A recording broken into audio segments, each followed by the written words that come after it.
전 밑바닥에서 왔습니다.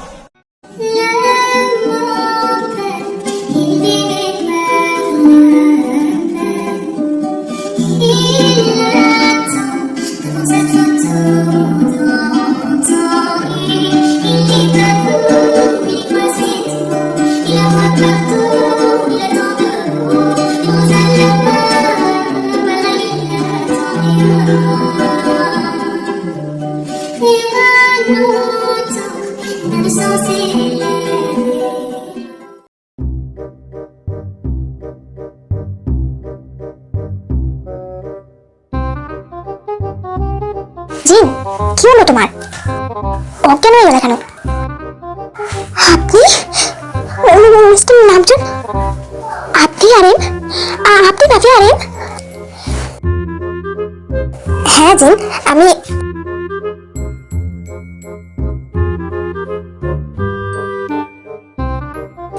ওই ওই শালা ডাকাতের সর্দার,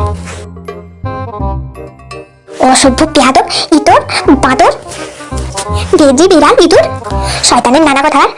ভন্দার বাচ্চা ভন্দা, তুই মাফিয়া আগে বললে কি এমন হতো? জিন আরিমের শার্টের কলার শক্ত করে ধরে আরিমকে ঝাঁকাচ্ছে আর উক্ত কথাগুলো বলছে আর কি। ইতিমধ্যে জিনের চিল্লাচিল্লি শুনে লি জাংসুক তার জ্ঞান ফিরে পেয়েছে। এখন মিস্টার লি ট্যাপ ট্যাপ করে তাকিয়ে আছে, সামনে কি হচ্ছে বোঝার চেষ্টা করছে। সে মেয়েটা একটু আগে মাফিয়া মাফিয়া করে ভয়ে হাত পা কাঁপাকাঁপি শুরু করে দিয়েছিল, আর এখন কিনা স্যারের কলার ধরে স্যারকে এইভাবে ঝাঁকাচ্ছে। কি ডেঞ্জারাস মেয়ে! এইদিকে মিস্টার লি ভয়ের চোটে কান্না করে দিয়েছে।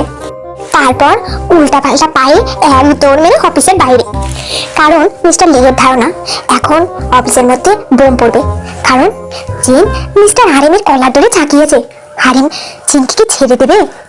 যতই হোক ডেঞ্জারাস মাফিয়া বলে কথা মিস্টার হারিম। আরে জিন, কি করছো? ঝাঁকাচ্ছ কেন আমাকে? এমনি কি তোমাকে বলি পাঁচ ছাড়া মহিলা? ছাড়া বলছি। এই আগে তুই আমায় বল, তুই কিসের জন্য বলিস নাই যে তুই মাফিয়া? মানে মানে তুই কেন বলিস নাই যে তুই মাফিয়া? জিন, তুই তাকারি করে কথা বলছো কেন? এই আপনি জানেন আমি কত ভয় পাচ্ছিলাম? আমি ভাবছিলাম এই অফিসের বস মাফিয়া, যদি আমাকে গুলি করে উড়িয়ে দেয়। ভয়ের তালে আমার হাত পা ঠান্ডা হয়ে যাচ্ছিল। আপনি যদি বলতেন আপনি মাফিয়া আরিম, তাহলে আমার এই অবস্থা হতো নাকি? মানে হ্যাঁ আমি যে মাফিয়া এটা শুনে তোমার ভয় লাগছে না? এই আপনার মতো একটা ডাকাতকে করে কে ভয় পাবে? ল্যাজ কাটা হনুমান একটা। জিন জাস্ট শাট আপ, আপনার গলা নিচে নামান। আর একটুর জন্য আমি আবার কিডনি স্ট্রোক করে মরে যাইনি। Kidney stroke? এই মেয়ে, হ্যাঁ বুঝলাম না, তুমি আর তোমার বাবা মিলে সারাদিন এসব কিডনি স্ট্রোক কিডনি অ্যাটাক এসব বলো কেন? কিডনির সাথে তোমাদের কিসের এত শত্রুতা আছে? শত্রুতা সেটা আপনি বুঝবেন না। আগে যদি বলতেন আপনি মাফিয়া, তাহলে আমি এত ভয় পেতাম না। আপনি জানেন আমার ভয় কি অবস্থা হয়েছিল? আমি তো ভেবেছিলাম মাফিয়াটা হয়তো কাইল্লা টাকলা হবে, ভুড়িয়ালা হবে, তারপর তেল চিপচিপা পালোয়ানের মতো হবে। শালার দিকে তাকালে ভয় আমি থর করে কাঁপো। এবার জিনের কথা শুনে আরিম হাসছে, প্রচুর হাসছে, মন খুলে হাসছে। মিস জিন, আপনার ধারণা মাফিয়ারা এমন হয়? আরিম হাসছে, আর জিন আরিমের দিকে অপলক দৃষ্টিতে তাকিয়ে আছে। প্রথম দিন থেকেই আরিমের উপর ছোটখাটো ক্রাশ খেয়ে বসেছে জিন। আরিমের এত সুন্দর হাসি দেখে অজান্তে জিনও হেসে দেয়। আরিম এবার হাসতে হাসতে চোখ দিয়ে পানি বের করে ফেলেছে আর থপ করে নিজের চেয়ারে গিয়ে বসে পড়ে। কিছুতেই হাসি কমছে না। তা মিস জিন, আপনি আমার কোম্পানিতে হঠাৎ? একটু আগে চাকরির ইন্টারভিউ দিয়েছিলাম আর টিকেও গেছি। তাই নাকি? কোন পদে? Washroom cleaner? ওই ভন্দার বাচ্চা। ভন্দা? আপনি আর আপনার আগন্তুক সন্তান হলো ভন্দার বাচ্চা, বুঝতে পারছেন? তা আমার বউকে? তুমি নাকি?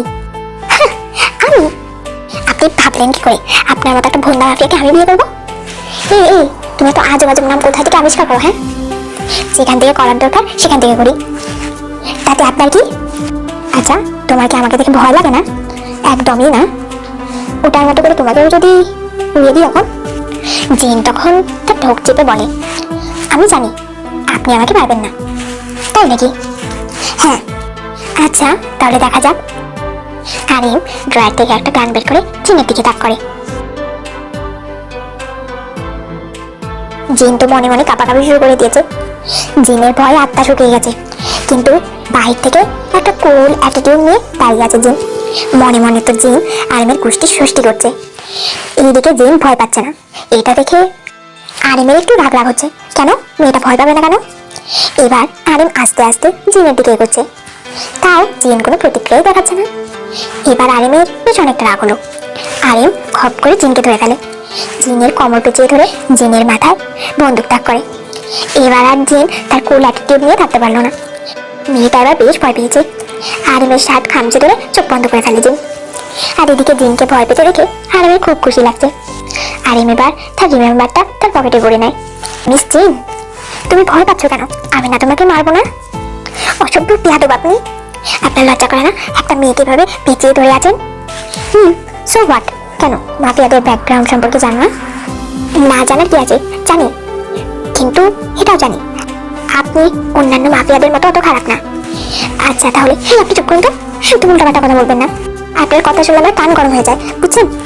জিন আরিমের দিকে তাকিয়ে থেকে কথা বলছে। আরিম কিন্তু এখনো জিনকে ছাড়েনি, ওভাবে কোমর পেঁচিয়ে ধরে তাই আছে। আর জিনও আরিমের শার্ট খামচে ধরে আছে। এমন সময় আরিমের কেবিনে জাঙ্গুক প্রবেশ করে। মানে ওই যে জাঙ্গুকের কথা ছিল টেকে ভার্সিটিতে নামিয়ে দিয়ে তারপর অফিসে আসবে, ওই তো অফিসে আসলো। ইস আস্তাগফিরুল্লাহ আস্তাগফিরুল্লাহ। ভাইয়া আমি কিছু দেখিনি, কিন্তু তোর এটা মোটেও উচিত হয়নি। ভাইয়া তোর আগে বলা উচিত ছিল, তুই এখন সিঙ্গেল থেকে মিঙ্গেল হয়েছিস, তাহলে না তোর কেবিনে নক করে তারপর আসতাম। যাকে আমি কিছু দেখিনি, তোমরা লজ্জা পেও না, আমি বরঞ্চ চাই।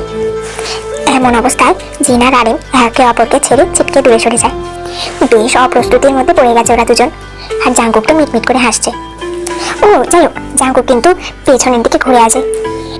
ভাই ভাবি রোম্যান্স দেখতে এতটা নির্লজ্জ আমাদের জাঙ্কুক না। এই জাঙ্কুক, কই যাচ্ছিস?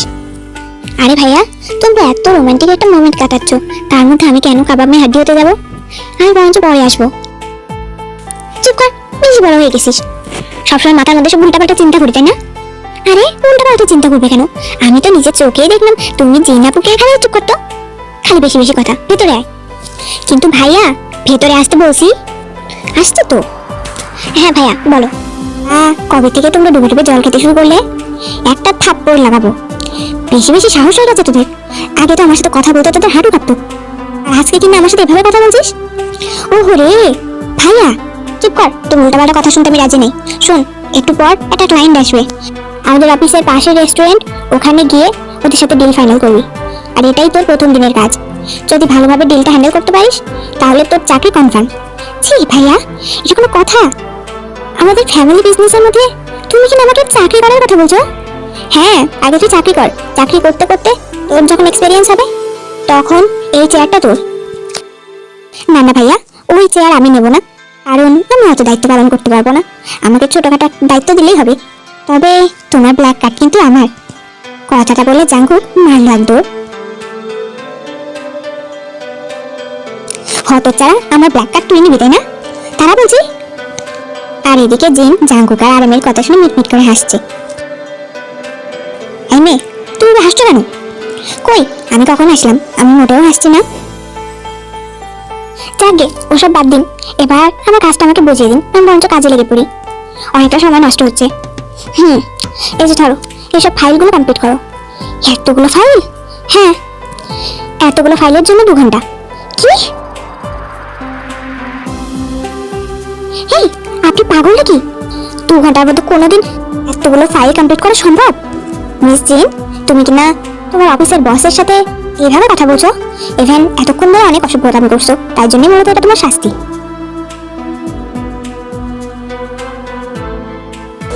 আমি কখন অসভ্যতামি করলাম? এই আপনি তো আমার সাথে অসভ্যতামি করছেন। আমার মতো একটা কুমারী মেয়েকে আপনি পেঁচিয়ে ধরছিলেন। অসভ্য একটা লোক।